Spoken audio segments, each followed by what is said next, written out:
제가 오늘 전할 말씀은 시편 16편 내 있는 말씀입니다. 전체를 다 읽어야 되는 시간을 좀 세이브하기 위해서 한 절만 읽었습니다. 우리가 같이 그 말씀을 다 펼쳐놓고 한번 말씀을 들었으면 좋겠습니다. 시편 16편입니다. 다윗의 시입니다. 다윗은 여러분이 알다시피 지금도 이스라엘이 기억하고 있는 최고의 강한 왕이었고, 그리고 강한 왕성한 그 힘을 가졌던 그 왕입니다. 그 왕의 기도입니다. 그 대단한 왕이 아주 나약한 그 고백을 하는 그 시입니다. 하나님이여 나를 지켜주소서. 세계가 그 당시에 그쪽 지역에 어느 누구도 넘볼 수 없는 힘을 가졌던 그 다윗의 고백입니다. 하나님이여 나를 지켜주소서. 내가 주께 피하나이다. 그 다음에 내가 여호와께 아뢰되 주는 나의 주님이시오니 주밖에는 나의 복이 없다 하였나이다. 땅에 있는 성도들은 존귀한 자들이니 나의 모든 즐거움이 그들에게 있도다. 다른 신에게 예물을 드리는 자는 괴로움이 더할 것이라. 나는 그들이 드리는 피의 전제를 드리지 아니하며 내 입술로 그 이름도 부르지 아니하리로다. 여호와는 나의 산업과 나의 잔의 소득이시니 나의 분깃을 지키시나이다. 내게 줄로 재어준 구역은 실로 아름다운 곳에 있으며 나의 기업이 실로 아름답도다. 나를 훈계하신 여호와를 송축할지라. 밤마다 내 양심이 나를 교훈하도다. 내가 여호와를 항상 내 앞에 모시며 그가 나의 오른쪽에 계심으로 내가 흔들리지 아니하리라. 이러므로 나의 마음이 기쁘고 나의 영도 즐거워하며 내 육체도 안전히 살리니 이는 주께서 내 영혼을 죽음에 버리지 아니하시며 나의 거룩한 자를 멸망시키지 않으실 것이니라. 주께서 생명의 길을 내게 보이시리니 주의 앞에는 충만한 기쁨이 있고 주의 오른쪽에는 영원한 즐거움이 있나이다. 아멘. 여기에 나오는 주여 나를 보호하소서, 여러 가지 그 번역이 있는데 그 여러 가지 번역을 보면 protect라는 표현도 쓰고요.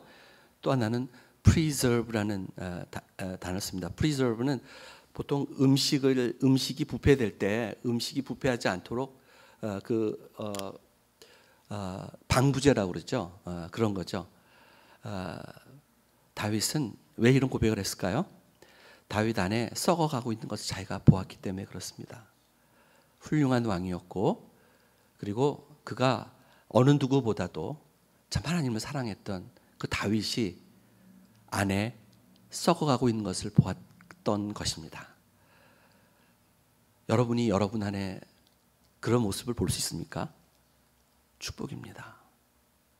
저는 제 모습 속에서 제가 얼마나 위선자고 내 안은 썩어가면서도 나는 마치 거룩한 주의 사람인 것처럼 많이 과장을 했습니다. 여러분, 우리의 속을 볼 수 있다면 우리는 교만할 수가 없습니다. 신문을 보며 어느 성폭행범을 보더라도 우리가 저 죽일 놈이라고 말할 수 없습니다. 왜냐하면 우리 안에 그 씨앗들이 다 있습니다. 여러분, 우리가 사실은 그런 죄를 범할 수 없는 법이 있기 때문에 우리가 안 하죠. 만약에 우리가 왕이 되고 다윗처럼 내 마음대로 여자를 취할 수 있고 내 마음대로 사람을 죽일 수 있는 권한이 있다면 여러분과 우리는 그것을 다 행할 수 있는 자들입니다. 성령께서 만약에 다윗에게 보여주셨던 것처럼 여러분의 안에 있는 것들을 드러내시고 보여주신다면, 그것을 볼 수 있다면 여러분은 살 수 있습니다. 여러분은 구원받을 수 있습니다. 마치 여러분이 그것을 모르고 있다면 사단은 철저히 우리 눈을 멀게 합니다. 우리의 마음을 강팍하게 합니다. 그래서 마치 우리가 뭘 좀 잘 살 수 있는 사람처럼 우리를 속입니다. 그래서 교만합니다. 그래서 남을 쉽게 판단합니다. 남을 정죄합니다. 하나님께서 우리 속에 있는 것들을 보여주시는 자들은 교만할 수 없습니다. 왜냐하면 내 안에 더러운 것들이 그 어떤 것보다 더 더럽기 때문에 그렇습니다.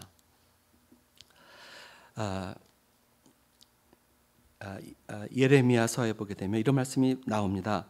만물보다 거짓되고 심히 부패한 것은 사람의 마음이라. 음식이 부패한 것이 더럽지 않습니다. 사람의 마음이 부패한 것이 더 더러운 것입니다. 만물보다 거짓되고 심히 부패한 것은 마음이라 누가 능히 이를 알리오마는. 아무도 모른다는 얘기죠. 나 여호와는 마음을 살피시며 폐부를 시험하고 각각 그 행위와 그 행실대로 보응하시니. 로마서 7장 18절에 다윗의 자기의 고백입니다. 내 육신에 선한 것이 전혀 거하지 아니하는 줄을 내가 안다고 얘기합니다. 거룩한 바울이, 그리고 우리에게 그렇게 가르쳤던 그 바울 정도면 좀 이런 얘기 하지 않으면 좋지 않을까요? 근데 바울도 우리와 똑같이 그렇게 동일화 시킵니다. 내 속에는, 내 육신에는 선한 것이 전혀 거하지 않는다고 얘기합니다. 내가 선하고 싶습니다. 내가 정말 거룩하게 살고 싶습니다. 그런 원함은 내가 있지만 내가 원하는 바 선은 행하지 아니하고 도리어 원치 아니하는 바 악을 행하는도다. 이게 사도 바울의 고백입니다. 여러분, 우리가 선한 것을 왜 모릅니까? 이 도둑질하는 사람이 절대로 자기 자식한테, 얘야, 내가 이 경험을 볼 때는 이 도적질 할 때 이런 기술을 좀 갖고 있어 훨씬 더 잘할 수 있어. 너를 이걸 좀 나한테 배워서 앞으로 도둑질 좀 잘하고 잘 살아라. 이렇게 얘기하는 부모 하나도 없습니다. 왜 그런 줄 아세요? 심지어 도둑질하는 사람도 그 마음에 도둑질이 나쁜 것을 압니다. 그렇지만 그것을 스톱할 수 있는 능력이 우리 안에 없는 것입니다. 여러분, 다윗의 그 죄악을 아시죠? 그 거룩한 다윗, 컨트롤할 수가 없습니다.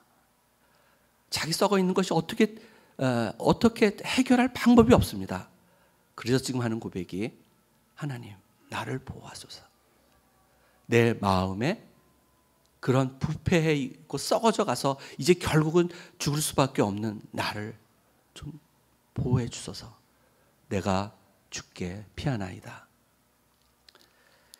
여러분, 그 연력학 제2법칙에 참 많이 얘기하는데, 그 연력학 제2법칙에 의하면 여러분 잘 아시죠? 그냥 모든 물건이 그냥 가만히 놔두면 이게 그냥 무질서도라고 그러는데, 쉽게 얘기하면 그냥 이렇게 낡아서 없어지는 것입니다. 그렇죠? 이거 변연기가 여기 존재한다라는 게, 변연기가 존재한다라는 게 사실일까요, 아닐까요? 아닙니다. 난 지금 한동안만 존재하는 것이죠. 저는 닳아서 없어집니다. 사도 바울도 그런 고백을 했습니다. 내 겉사람이 후패한다는 얘기는 내 겉사람이 이렇게 사라져간다는 얘기입니다. 아마 100년 뒤에 여기 있으실 분들은 없을 것입니다. 마찬가지입니다. 가만 놔두면 그냥 없어지는 것입니다. 가만 놔두면 부패합니다. 사람들에게 부패할 방법을 가르쳐 줄 필요가 없습니다. 부패할 방법을 전혀 얘기 안 해줘도 너무 어디서 그렇게 잘 배웠는지 부패해 갑니다. 저는 제 안을 성령이 보게 하셨을 때, 제가 투석 얘기했잖아요. 거기 딱 갇혔을 때 처음에는 제가 죽는 줄 알았습니다. 하나님, 어떻게 나를 이 모양 이 꼴로 만드시는지. 선교사로 나가겠다고 영국 와서 고백하고 정말 이제 난 간다 그러고 이 행진가를 부르려고 하는 사이에 병원으로 가는 것입니다. 내 가족은 다 한국으로 가야 됐습니다. 그게 1993년의 일인데 딱 20년 되는 2013년입니다.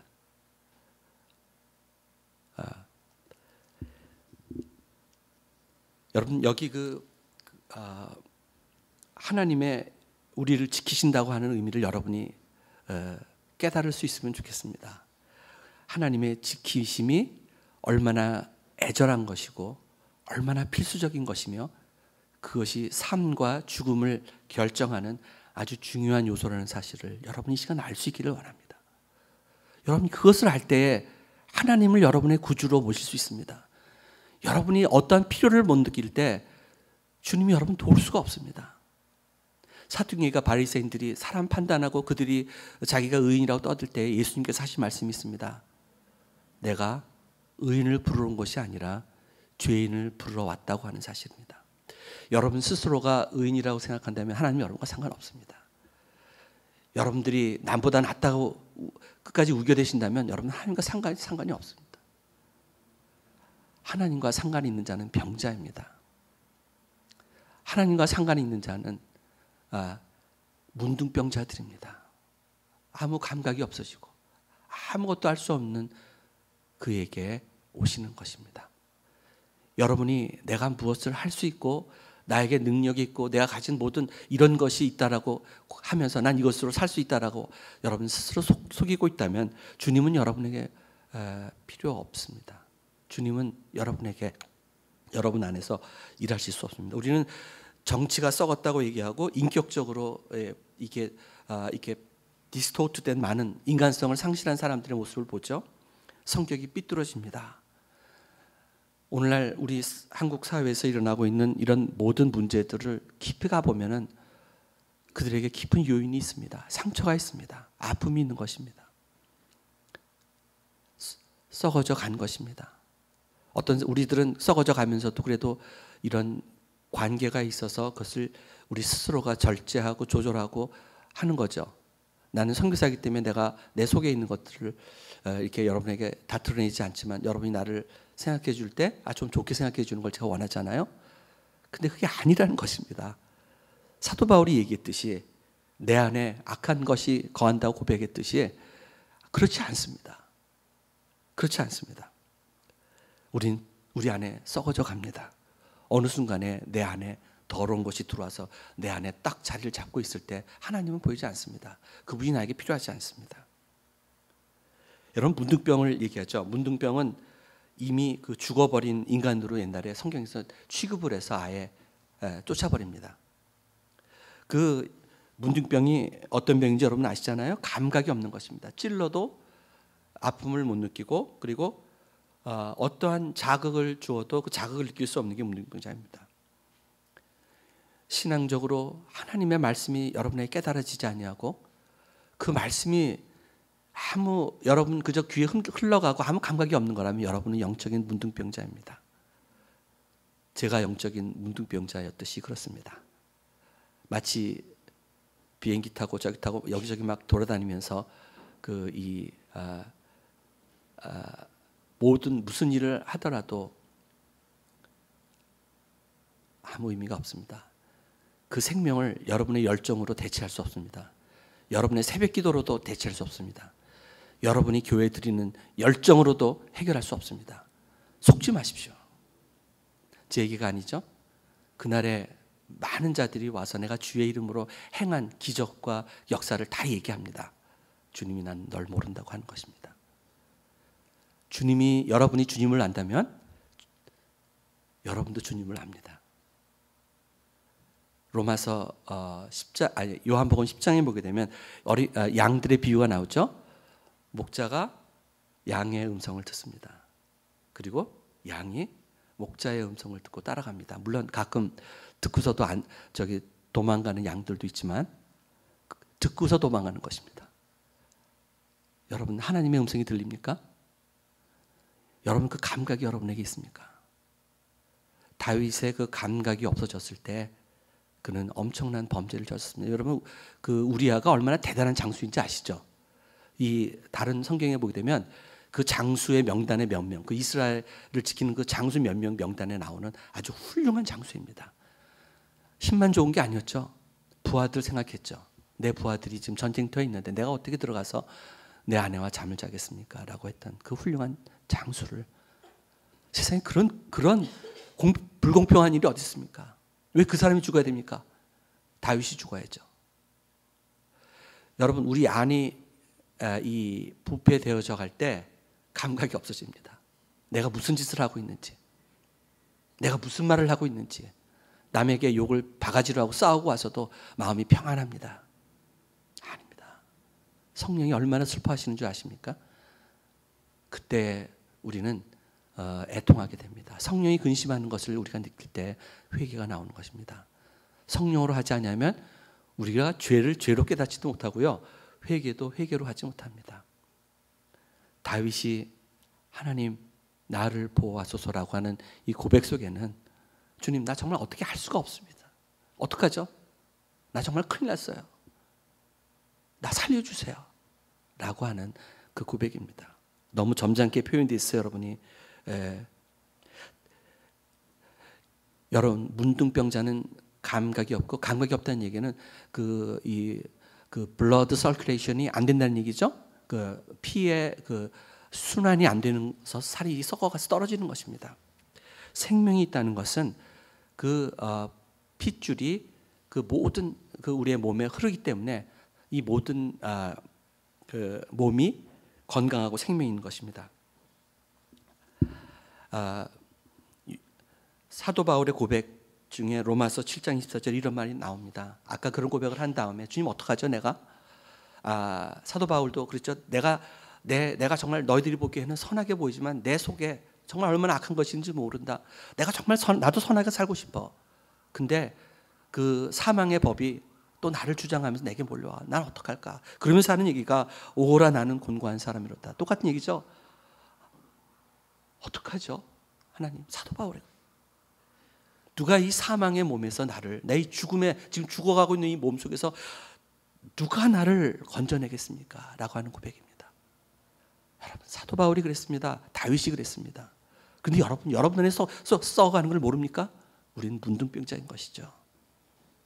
이 시간 성령이 여러분을 돕기를 원하십니다. 이 시간 성령이 이 자리에 함께하고 계십니다. 여러분 눈을 떠서 하나님이 여러분을 보게 하십니다. 여기 사망의 몸에 대해서 제가 이런 비유를 들어볼게요. 사망의 몸이라는 형벌이 있습니다. 사망의 몸이라는 형벌은 어떤 거냐면요, 이 썩은 시체를 이 살아있는 사람과 이렇게 이 묶어 놓습니다. 줄로 꽁꽁 묶어 놓습니다. 그래서 그 썩은 살이 내 살로 이렇게 오면서 나도 죽어가기 시작하는 것입니다. 썩어져 가는 것이죠. 근데 그러면서 결국은 죽는 것입니다. 중요한 것은 죽는 것입니다. 근데 여기에 중요한 특징이 세 가지가 있는데, 첫째, 아까 얘기했듯이 꼭 죽어요. 두 번째는 서서히 죽어요. 그렇기 때문에 죽어가는 줄을 몰라요. 왜냐하면 아직까지는 멀쩡한데, 아직까지도 내가 내 먹을 돈도 있고 내 지위도 있고 내가 살아갈 수 있는데, 아직까지도 팔이 있으면 한 팔을 잃어버리면 또 오른팔도 있는데, 뭐 이거는 하나님의 은혜로 감사하는 그 감사와 전혀 다른 거죠. 그저 자기 자신을 스스로 위로하는 것입니다. 망해가면서. 그 개구리 얘기 있죠. 개구리 이렇게 물 속에 집어넣으면 거기서 잘 놀죠. 서서히 안에서 불을 때웁니다. 좀 뜨뜻한데 좋은데? 그러다가 가는 것이죠. 다시 얘기합니다. 여기 사도 바울이 얘기한 이 사망의 몸, 내가 죽어가는 이 몸에서 누가 나를 건져내랴. 여기에 세 번째 중요한 특징은 뭐냐면, 누군가가 풀어줘야 된다는 것입니다. 누군가가 풀어줘야 되는 것. 내가 묶여있기 때문에 풀 수가 없습니다. 그래서 사도 바울도 이 사망의 몸에서 누가 나를 풀어주겠냐 이겁니다. 여러분 못 풀어요. 아까 얘기했잖아요. 나쁜 거 다 알아요. 안 해야 되는 거 다 알아요. 그렇지만 안 할 수가 없어요. 안 할 방법이 없어요. 누군가가 나를 움직여줘야 해요. 누군가가 내 안에서 나를 컨트롤해줘야 돼요. 그게 정확히 갈라디아서 2장 20절에 있는 말씀입니다. 나는 십자가에 죽고 그리스도께서 내 안에 사시는 것입니다. 여러분이 사도 바울이나 다윗처럼 자기가 이렇게 죽어가는 것을 알고 거기서 울부짖을 때에 우리를 풀어줄 수 있는 주님이 우리 안에 와서 나를 살리시는 것입니다. 여러분 스스로 살아갈 수 있는 방법은 없습니다. 여러분 스스로 노력하면 노력할수록 그것은 율법이 되죠. 교회 안에서 여러분이 참 잘 살려고 노력하는 것, 그 죄에 대한 것도 그렇습니다. 여러분 그 죄에 대한 것도 어떤 거냐면요. 여러분 죄를 안 지려고 노력하잖아요. 그렇죠? 하려고 노력하는데 그거는 더 하고 싶어하는 욕망 때문에 더 안 할 그런 생각이 나오는 것이죠. 안 되는 것입니다. 여러분 그런 비유 있잖아요. 그 어린이가 이게 예수님께 나와줘 갈 때 막았잖아요. 막으니까 예수님께서 그 어린이들이 내게 오는 것을 금하지 말라. 너희들이 이 어린아이와 같지 않냐면 천국에 들어갈 수 없다라고 하신 말씀의 의미, 거기에 제일 중요한 의미가 여기 있습니다. 하나님이 참 이걸 깨닫게 할 때 저한테 기쁨을 주셨습니다. 그 어린아이가 뭐 순진해요? 착해요? 그 뭐 이렇게 아주 그래. 이제 영국은 지금 보니까 여긴 모르겠지만 영국은 애들 때문에 이제 나라가 망해간다고 그럽니다. 애들을 컨트롤할 법이 없습니다. 왜냐하면 그 법을 잡아놔도 풀어줘야 되잖아요. 애들은. 물론 좋은 애도 있죠. 뭐 어른도 마찬가지죠. 보기에. 근데 거기에 의미는 뭔지 아십니까? 별의별 짓을 다 해도 이 어린아이는 엄마와 아빠를 기억합니다. 내가 아무리 못나도 나한텐 엄마가 있어. 나한텐 아빠가 있어. 이 애가 깨끗하고 뭐 정결하고 이것 전혀 상관없습니다. 사람을 많이 죽여서 지금 다 이제 망한 개에게도 아빠가 기억이 납니다. 탕자가 잘한 것 하나도 없습니다. 돈하고 뭐 이 음란한 죄 다 짓고 다. 근데 거기 속에 아빠를 기억합니다. 내가 이제 줄여 죽을 바로 그때 떠오르는 분이 내 아빠입니다. 그게 어린아이입니다. 어린아이와 같지 아니하면 한 의미의 이 의미를 여러분 꼭 기억하십시오. 그 어린아이는 부모 없이 살 수 없기 때문에 지 멋대로 다 살 것처럼 나갔다가 다 가지고 나갔다가 탕자의 모습을 생각합니다. 여러분 탕자가 잘해서 구원받았나요? 아빠를 기억해서 구원받은 것입니다. 우평강도의 얘기도 그렇죠. 이 강도 살인하고 이제 같이 사형당하는 입장에서 옆에 아버지를 기억합니다. 내 옆에 계신 주님을 기억합니다. 여러분의 행위와는 상관이 없습니다. 강도나 탕자나 그 행위와는 전혀 상관이 없습니다. 아빠를 기억하는 것입니다. 여러분이 무슨 죄를 많이 졌습니까? 염려하지 마세요. 여러분 죄의 대가를 다 받을 것이지만 아빠를 기억하는 순간 그 아버지가 오셔서 여러분을 구원하신다는 사실입니다. 교회 안에서 이럴 때 어떤 사람이 죄 짓는 거 보고 손이 돌아가지 않습니다. 왜냐하면 그 사람도 아빠를 기억하면 됩니다. 전 그래서 신문을 보면서 이 목사님이 아주 나쁜 악질적인 죄를 짓고 있을 때 저는 옛날 같으면 이렇게 쉽게 저 사람은 하나님 믿지 않는 사람이야 라고 이렇게 했습니다. 근데 제가 이 사실을 알고 나서 그렇게 못합니다. 그 사람이 그 삶의 끝에서 언젠가 아빠를 기억할 수 있다면 그는 구원받습니다. 여러분 아버지를 기억하십니까? 아버지를 기억하는 상황은 여러분이 아무것도 할 수 없는 상황에서 기억이 되십니다. 먹을 수가 없습니다. 굶어 죽게 됐습니다. 여기 다윗처럼 난 이런 놈인데 지금의 법에서 이랬다가 그냥 사형이죠. 그렇죠? 다윗 왕 노릇도 못해요. 그리고 또 왕 노릇도 또 하잖아요. 그렇죠? 여러분 자녀가 무슨 죄를 짓든 간에 여러분 기도할 것은 그 죄를 짓지 말게 해달라는 기도가 아니라 아버지 하나님 우리 자녀가 아버지를 기억하게 하옵소서. 어떠한 죄악도 상관없습니다. 여러분 인간이 생각하는 죄와 그리고 하나님이 생각하는 죄는 전혀 다릅니다. 이 죄는 악한 것이고 무거운 것이고 무서운 것이고 형벌이 따르는 죄의 싹은 사망이라고 그런 것처럼 그것은 사형 판결을 받은 엄청난 죄입니다. 근데 여기 한 가지 아빠를 기억하는 그 기억함 그것이 이 모든 것을 nullify 시킵니다. 그러니까 이렇게 없이 하는 것입니다. 이게 우리의 축복입니다. 여러분이 지금 잘 살았다고 여러분 남보다 좀 낫다고요? 여러분은 그 생각 속에 사두개인가 바리새인이 돼 있는 거죠. 나는 저 사람보다 좀 낫다고 하는 거죠. 솔직히 안에 들어가 보면요, 다 똑같습니다. 자기 안을 보면 남이 안 보입니다. 내 안을 보면 신문에 보면서 그런 거 보고 흥분이 안 됩니다. 내가 이런 몸인데. 성경에 나오는 얘기죠. 판단하지 말라. 왜요? 내가 같은 죄를 네가 범할까 주의하라고 얘기하죠. 여러분, 우리가 막 흥분하는 게 왜 그런 줄 아세요? 제 얘기입니다. 흥분하는 게 내가 그 죄에 대해서 굉장히 익숙해 있기 때문에 그렇습니다. 여러분, 이렇게 사람이 이렇게 볼 때요, 누가 이렇게 뭐 손을 뻗을 때, 어떤 사람은 악수하는 뽑기도 하고 그럴 때, 이 도둑질하는 사람 눈에는 저게 어떻게 보이는 줄 아세요? 이게 뭐 가방 훔쳐서 어떻게 뭐 빼나 보다 이렇게 보이는 것입니다. 자기가 경험한 대로 보이는 것입니다. 자기가 알고 있는 대로 보이는 것입니다. 내가 남에게 막 변명을 하잖아요. 얘기를 막 하다 보면은 이게 그대로 나를 드러내는 얘기더라고요. 보니까 남은 속지만, 근데 여러분, 가만히 주님이 그 막 변명하고 뭐 아니라고 막 얘기하는데, Are you sure? 저한테 물으십니다. 정말이야?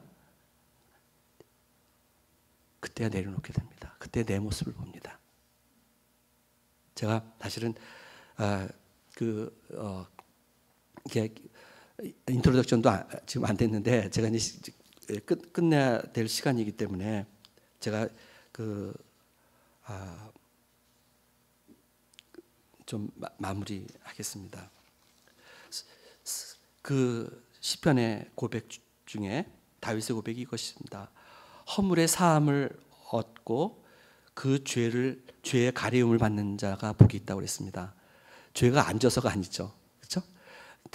다윗은 그 죄를 짓고 정말 자기는 죽을 수밖에 없고 그 엄청난 죄의 대가를 받죠. 나중에 압살롬에게도 그 왕위에서 쫓겨나고 그 자손이 받는 그 어려움들, 고통들을 나중에 그 죄의 대가로 다 설명을 하죠. 그럼에도 불구하고 다윗은 허물의 사함을 얻고 죄의 가려움을 받는 자가 복이 있다고 합니다. 죄를 안 져야 복이 있잖아요. 아니에요. 여러분과 내가 죄인이라는 사실이에요. 이것은 떠날 수가 없는 사실입니다. 그걸 우리가 먼저 인정해야 됩니다. 그것을 그저 가려움 받는 것입니다. 하나님이 끌어안아주는 겁니다. 탕자의 아버지가 맨발로 튀어나와서 그 아들을 안아주는 것입니다. 너 그때 나갈 때 이렇게 했지. 너 좀 갔다가 너 무슨 짓 했니? 묻지 않습니다. 아무것도 그냥 덮는 것입니다. 우리에게 있는 복은 우리가 죄에 안 짓는 게 복이 아니고요, 우리가 좀 남보다 낫게 사는 게 복이 아닙니다. 김대두가 회개하고서 나중에 그 천국 가는 스토리를 들을 때 제가 참 굉장히 감동을 받은 적이 있는데, 김대두라도 도끼로 사람을 찍어 죽인 죄인이라도 죄와 상관없이 아버지를 기억할 때 그가 주님을 찬양하면서 갈 수 있었던 것입니다. 그래서 이게 사울이 하는 얘기입니다. 그러므로 우리가 낙심하지 아니하노니 겉사람은 날로 후패하나 우리의 속은 날로 새롭도다 그랬습니다. 여러분, 우리 다 늙어가지만 우리 죄 때문에 우리가 다 이렇게 상심하고 죄 때문에 세상이 이렇게 어두워가지만 우리 안에서 우리를 변화시키시고 우리에게 새로운 모습으로 우리를 변화시키는 하나님의 능력이 있는 것입니다. 이것이 우리의 소망입니다. 이것이 우리의 우리의 기쁨입니다. 이걸 보세요. 제가 이 10절에 보게 되면 16장 9절에 보게 되면 이렇습니다. 이러므로, 제가 지금 한 모든 얘기죠. 이러므로 나의 마음이 기쁘고 나의 영도 즐거워하며 내 육체도 안전히 살리니 이는 주께서 내 영혼을 수월에 버리지 아니하시며 주의 거룩한 자로, 여기 멸망치 않게라고 하는데 영어로는 decay라고 되어 있어요. 썩지 않게 하실 것이며, 그 다음이 그 11절 나오는 말씀이 제가 참 좋아하는 말씀입니다. 주께서 생명의 길을 보여주시는 것입니다. 손을 가리켜서요. 우린 볼 수 없는 거를 그분이 옷을 입히시고 나에게 그 생명의 길을 보입니다. 갈 수 있는 길이 보입니다. 아까 제가 예배 드리기 전에 우리 승현이하고 잠깐 얘기를 했는데, 승현이가 이 미션 마인드가 굉장히 이 선교적인 사명감이 참 많이 있는 아이라고 그래가지고 제가, 승현아, 너 왜 이렇게 그런 생각을 갖게 됐냐 얘기하니까 터키를 가서 그랬다고. 그래서 너 뭘 했길래, 뭐 어떻게 했길래, 아주 정답을 하더라고요. 주님이 그곳에서 내게 보여주셨어요 라는 것이었습니다. 내가 가서 뭐 노력을 했어요, 힘을 했어요, 누구에게 뭘 했어요가 아닙니다.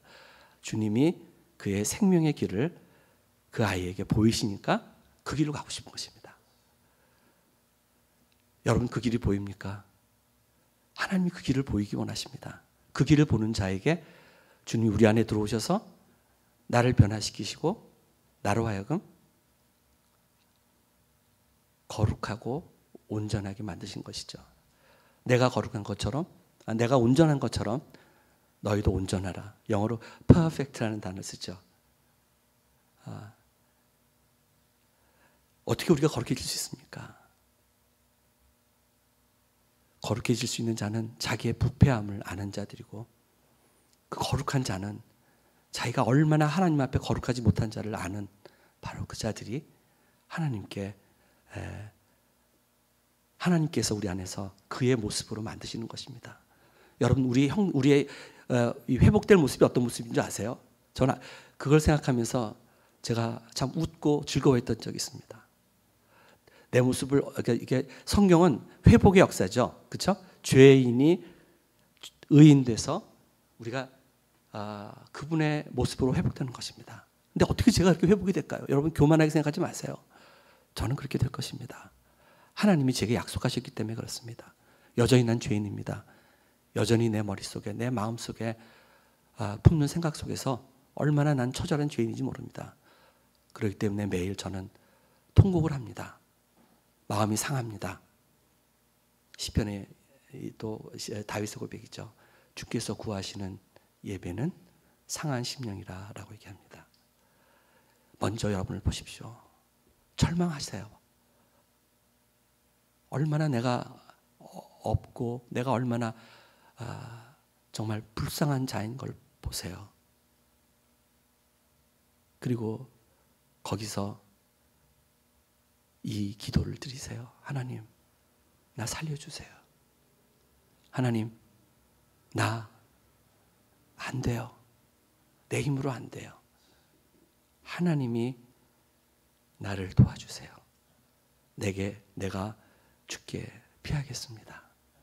제가 한 가지 여러분이 스토리를 들으셨을 수도 있는데, 제가 이걸 들으면서 참 감동받은 하나의 아우슈비츠에서 일어났던 스토리 읽고 제가 마치겠습니다. 바로 여기 있는 모습이 어느 사람의 모습이 아닙니다. 하나님이 여러분을 이런 사람으로 만들어 가려고 계획하고 계십니다. 하나님의 플랜은 정말 여러분이 상상할 수 없는 것이죠. 부르짖으라. 너희가 알지 못하고 너희가 상상할 수 없는 일을 하시겠다는 것입니다. 여러분, 오늘 시간 여러분의 부패함을 볼 수 있고, 오늘 여러분이 얼마나 하나님 없이 살 수 없고 얼마나 여러분이 악한 자인 것을 볼 수 있다면, 여러분, 하나님이 이런 사람으로 만드실 것입니다. 수많은 유대인들이 학살당하고 죄 없는 자유인들이 독일의 유대인 학살 수용소 아우슈비츠에서 피눈물을 뿌리며 죽어가던 그 현장에 유대인들이 눈물을 흘리며 피 맺힌 절규를 통해서 외친 질문이 있습니다. 하나님, 지금 어디 계십니까? 하나님이 살아계시다면 어떻게 이러한 참사가 일어날 수 있겠습니까? 어떻게 이런 일이 우리에게 일어납니까? 하나님의 선택된 백성이라고 하는 이 유대인이 왜 이런 일을 당해야 되겠습니까? 울부짖는, 그리고 그 절망 속에서 그렇게 소리치면서 죽어가던 바로 그곳입니다.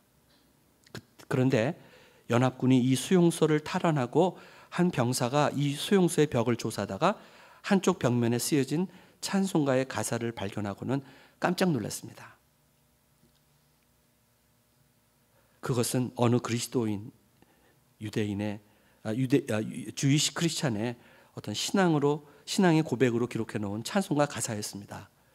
그 크신 하나님의 사랑 말로 다 형용 못하네. 두루마리로 이 하나님의 사랑을 다 기록할 수 없겠네.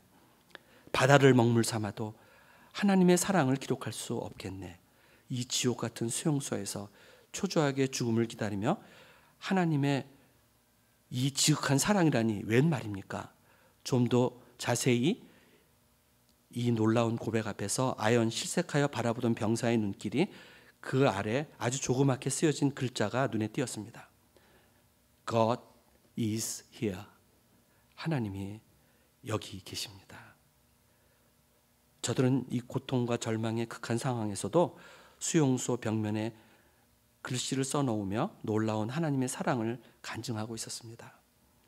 그리스도인이 된다는 것만으로 고통이 없어지지 아니합니다. 근심과 걱정, 고난이 사라지지 아니합니다. 그러므로 그리스도인이 되었다는 사실로 고통과 고난이 전혀 없는 삶을 살게 될 것이라는 환상을 일찍 버려야 합니다.